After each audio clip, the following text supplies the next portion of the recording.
Tired of dealing with annoying flies, fruit flies, and gnats in your home? The Zevo Flying Insect Trap is your ultimate solution. Don't wait.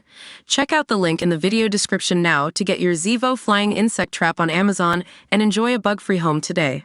Elizabeth Taylor revealed her father branded her a W******** when her affair with Richard Burton was exposed. Her shocking revelation was unveiled in an unearthed recording which featured an HBO documentary, Elizabeth Taylor, The Lost Tapes, where she opens up about her lives and loves.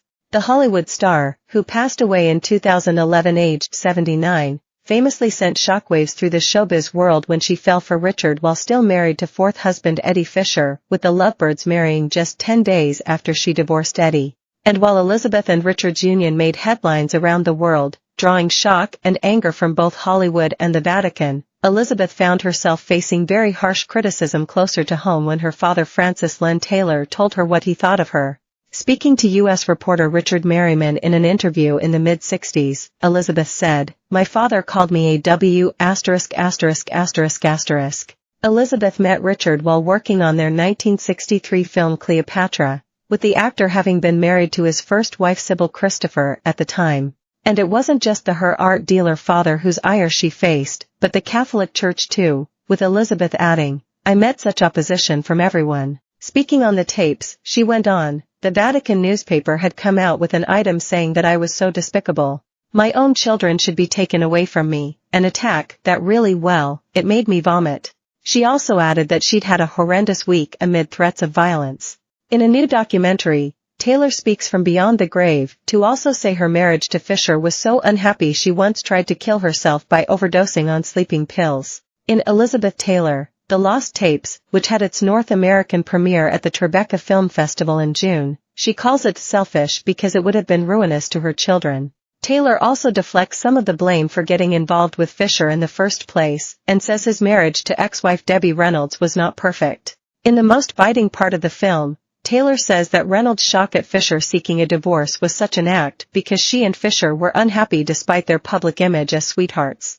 The film is based on 40 hours of recently discovered tapes and recordings that Taylor made in the 1960s, when she was at the peak of her fame, with journalist Richard Merriman. There was also a 1985 interview with Dominic Dunne, which is woven into the narrative. The documentary is directed by Nanette Burstein, who previously directed Hillary about Hillary Clinton and The Kid Stays in the Picture, about the late film producer Robert Evans, and is due to come out on HBO in August. Taylor was a celebrity from the age of 11 and became famous with her role in Lassie Come Home, which was released in 1943. She won 2 Academy Awards, was married 8 times, twice to Burton, and died in 2011 having been one of Hollywood's most enduring stars.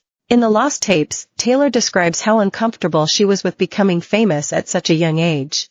By the age of 16, she was playing 24-year-old women on screen even though inside she was just a terrified young girl. At 18, she met Nicky Hilton, a socialite and heir to the Hilton Hotel's fortune. He was 23, and they got married even though Taylor was a virgin, mentally and physically. "I was not prepared to be an adult," she says.